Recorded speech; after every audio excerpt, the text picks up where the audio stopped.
आज ही Doubtnut app download करें। Doubtnut पर होगा अब आपके सभी मैथ्स, केमिस्ट्री, फिजिक्स और बायोलॉजी डाउट्स का सफाया।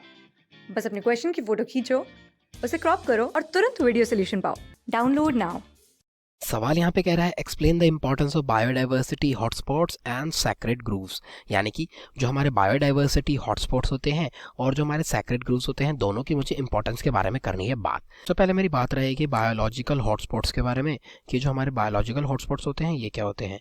तो बता देता हूँ आपको बायोडाइवर्सिटी। सबसे पहले ये जो टर्म आ रही है ये हमारी बायोडाइवर्सिटी से आ रही है। यहाँ पे जो बायोडाइवर्सिटी है वो दो चीज़ों से बनी है। बायो का मतलब क्या होता है, हमारे लिविंग ऑर्गेनिजम्स। हाँ जी, तो ये बात हो रही है हमारे जितने भी लिविंग ऑर्गेनिजम्स हैं उनकी। बात करूँ डाइवर्सिटी के बारे में तो इसको बोला जाता है हिंदी में विविधता। हाँ जी, यानी कि कितनी वेरिएशन हमें देखने को मिल रही है, कितनी अलग अलग टाइप की हमें देखने को मिल रहे हैं लिविंग ऑर्गेनिज्म। तो हमारे अलग अलग टाइप के लिविंग ऑर्गेनिज्म अगर हमें देखने को मिल रहे हैं एक पर्टिकुलर जगह पे तो उसको बोलते हैं हॉटस्पॉट्स। तो हॉटस्पॉट की अगर मैं बात कर रहा हूँ इंडिया के अंदर में अगर बात करूँ, फॉर एग्जांपल जो हमारे वेस्टर्न घाट्स हैं, ये वेस्टर्न घाट जो है ये हमारे बायोडाइवर्सिटिकल हॉटस्पॉट्स होते हैं। अब इनको क्यों हॉटस्पॉट बोला जा रहा है तो बता देता हूँ। यहाँ पे जो हमारी बायोडाइवर्सिटी होती है, बायोडाइवर्सिटी के अंदर कौन कौन सी चीज़ें आती हैं, इसके अंदर दोनों आती हैं। बेसिकली लिविंग ऑर्गेनिज्म आते हैं तो दो टाइप के लिविंग ऑर्गेनिज्म है हमारे पास। एक तो हमारे पास ऑटोट्रॉफ्स यानी कि हमारे प्लांट्स जिनको बोला जाता है फ्लोरा। तो जो फ्लोरा यानी कि जितने भी प्लांट्स हैं वो आ जाते हैं इसके अंदर। साथ ही साथ हमारे फोना जो है, फोना क्या होते हैं, जितने भी हमारे एनिमल्स होते हैं, चाहे वो छोटा सा इंसेक्ट हो चाहे वो बड़ा सा एक हाथी क्यों ना हो, तो सारे हमारे आ जाते हैं बायोडाइवर्सिटी के अंदर। तो प्लांट्स और एनिमल्स सारे इसके अंदर आ गए। तो होता क्या है, जो हमारे हॉटस्पॉट्स हैं जैसे कि वेस्टर्न घाट जो है, यहाँ पे हमें बायोडाइवर्सिटी जो होती है वो एकदम रिच देखने को मिलती है। यानी कि हाई रिच होती है यहाँ पे, बिल्कुल ज़्यादा मात्रा में, बिल्कुल। तो मैं बता देता हूँ जो वेस्टर्न घाट्स यानी कि जो हॉटस्पॉट्स होते हैं ये हमारे अर्थ के ऊपर को 2% ही लैंड एरिया कवर करते हैं, लेकिन इनकी जो कंपैरेटिवली बायोडाइवर्सिटी होती है वो हमारी बहुत हायर रहती है किसी दूसरे रीजन से। इसलिए इन रीजन्स को हॉटस्पॉट बोला जाता है। हॉटस्पॉट का मतलब जहाँ पे हमें जो चीज़ है वो ज़्यादा मात्रा में देखने को मिल रही है। तो हॉटस्पॉट का मतलब यहाँ पे यही है कि हमारी जो बायोडाइवर्सिटी है ऐसे एरिया में बहुत ज़्यादा है, इसलिए उसको हॉटस्पॉट बोला जा रहा है। तो हमारे जो वेस्टर्न घाट्स है वहाँ पे हमें दोनों टाइप की हमारी फ्लोरा साथ ही साथ हमारी जो फोना है इनकी ग्रेट वैरायटी देखने को मिलती है, इनकी डाइवर्सिटी देखने को मिलती है। यानी कि अलग अलग प्रकार के हमारे प्लांट्स होते हैं, अलग अलग प्रकार के हमारे फोना होते हैं, सारे एक रीजन में हमें देखने को मिल जाते हैं। तो ये हो जाते हैं हमारे बायोलॉजिकल हॉटस्पॉट्स। तो होता क्या, अब आप देख सकते हैं ये जो हमारे बायोलॉजिकल हॉटस्पॉट्स है इसके अंदर हमें कई ऐसी स्पीशीज़ भी देखने को मिल जाती हैं जो हमें कई दूसरे एरियाज में नहीं अवेलेबल हो रही है।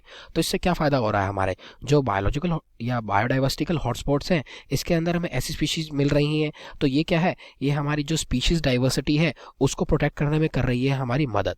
साथ ही साथ क्या होती है, अगर यहाँ पे एक्सटेंशन हमें देखने को मिल रहा होता है बाहर किसी दूसरे में, अगर एक्सटेंशन हो रहा है तो हो सकता है हमें वहाँ से वो स्पीशीज ना दिखे, लेकिन ये जो हॉटस्पॉट्स होते हैं इनके अंदर एक्सटेंशन ना हो तो हमें वो स्पीशीज आराम से दिख जाएगी।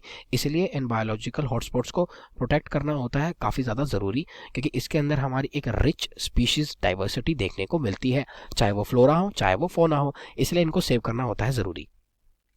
बात मेरी रहेगी अब सेक्रेड ग्रूव्स के बारे में कि आखिरकार सेक्रेड ग्रूव्स क्या होते हैं।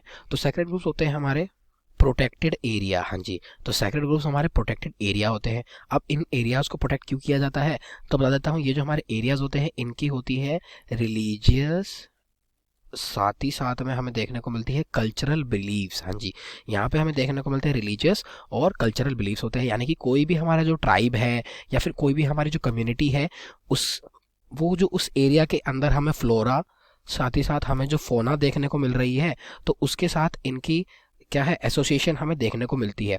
फॉर एग्जांपल मैं बात कर रहा हूँ, आपको ट्राइबल पीपल के बारे में तो पता ही होगा। जो हमारे ट्राइबल पीपल होते हैं ये जनरली रहते हैं हमारे फॉरेस्ट के अंदर। तो होता क्या है, जो ट्राइबल पीपल इनकी जो लाइफस्टाइल होती है सारी, इनके लिए रिसोर्सेज कहाँ से आते हैं, हमारे फॉरेस्ट से ही आते हैं। फॉर एग्जांपल जो खाना आता है वो भी हमारा फॉरेस्ट से आता है, जो फ्यूल आता है जैसे कि वुड वो भी हमारी फॉरेस्ट से आती है, जो इनका शेल्टर होता है वो भी हमारे फॉरेस्ट से ही बनता है। तो आप देख सकते हैं जो हमारे ट्राइबल पीपल होते हैं इनका सारा जो लाइफस्टाइल होता है यानी कि इनकी जो सारी जीवनी होती है वो हमारी फॉरेस्ट के ऊपर ही डिपेंडेंट रहती है, खाने से लेके हमारे ओढ़ने पहनने तक। तो ये होते हैं हमारे ट्राइबल पीपल। तो होता क्या है, जो फॉरेस्ट का एरिया होता है उसको ट्राइबल पीपल करके रखते हैं प्रोटेक्ट। तो ऐसे ही एरियाज को क्या बोला जाता है, सैक्रेड ग्रूव्स बोला जाता है। क्यों, क्योंकि यहाँ पे जैसे ट्राइबल पीपल हैं इनके रिलीजियस और कस्टम बिलीव्स हैं जिसको ये मानते हैं। क्यों, इनका मानना क्या है कि जो हमारा फॉरेस्ट है वो हमारी जीवनी चला रहा है, ये सबसे बड़ा है। तो ये इनके लिए क्या होता है, ये एक रिलीजियस और कल्चरल बिलीफ होता है जिसके लिए हमारे सेक्रेड ग्रुप्स को प्रोटेक्ट किया जाता है। हमारी कई बार ऐसा भी देखने को मिला है, हमारी ऐसी ऐसी स्पीशीज़ भी हमें देखने को मिल गई हैं जो हमारे बाहर इकोसिस्टम में देखने को नहीं मिल रही हैं, लेकिन हमारे इन प्रोटेक्टेड एरियाज़ में देखने को मिल जाती हैं। तो जो सेक्रेड ग्रुप्स होते हैं और जो बायोडाइवर्सिटी हॉटस्पॉट्स होते हैं, बेसिकली ये क्या है, इनकी इंपॉर्टेंस यही है क्योंकि यहाँ पे हमें देखने को मिलती है स्पीशीज़ रिच डाइवर्सिटी। हाँ जी, यहाँ पे बहुत सारी स्पीशीज़ हमें देखने को मिल जाती है, अलग अलग स्पीशीज़ देखने को मिल जाती हैं, चाहे वो फ्लोरा की बात हो रही हो चाहे वो फौना की बात हो रही है, दोनों के ही केसेस में हमें मिल जाएगी स्पीशीज़ डाइवर्सिटी। तो ये हो जाती है इनकी इंपॉर्टेंस। Thank you. क्लास 6 से 12 से लेके नीट, IIT, जेई मेंस और एडवांस के लेवल तक 10 मिलियन से ज्यादा स्टूडेंट्स का भरोसा। आज ही डाउनलोड करें डाउटनेट ऐप या व्हाट्सएप कीजिए अपने डाउट्स 8400 400 400 पर।